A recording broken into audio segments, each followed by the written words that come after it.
Love is a violent form. Rain lashed against the windows as Mira stood motionless, staring at the letter she had just read.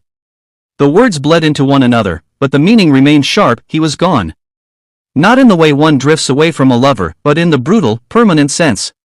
Arjun, the only person who ever made her feel like the world wasn't hollow, was now just a memory.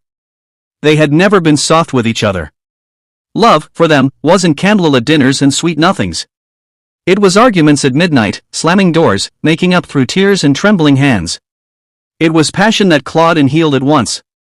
Mira used to say, "We don't love gently, Arjun. Ours is a forest fire, destructive but alive." He would laugh, pull her close, and whisper, "Then let's burn, love." But now she burned alone. The letter hadn't said much. An accident, quick, painless. But nothing about their love had ever been painless.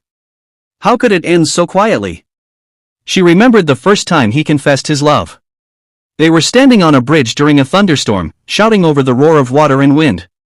He grabbed her shoulders, soaked and shivering, and yelled, "I love you," like it was a battle cry. She slapped him hard before pulling him into a kiss. That was how they worked. Volatile, real, raw. Their friends called them toxic. Perhaps they were. But in their chaos, they had found something true. Every fight was an expression of fear, fear of loss, fear of vulnerability, fear that one day, the other would walk away. They never did. Not until fate made the choice for them. Mira sat on the floor, the letter clutched in her fist. Her chest felt like it was caving in, a slow implosion. Grief wasn't quiet either. It screamed in her bones, tore at her skin, filled her mouth with the metallic taste of what could have been. Love is a violent form, she thought. It rips you open and never quite closes you up again. It makes a home in your veins, and when it leaves, it drains you hollow. She stood up slowly, walking to the kitchen where the last cup Arjun used sat untouched. She hadn't washed it. Couldn't. The rim still held the ghost of his lips. She touched it gently, like it might shatter at her grief.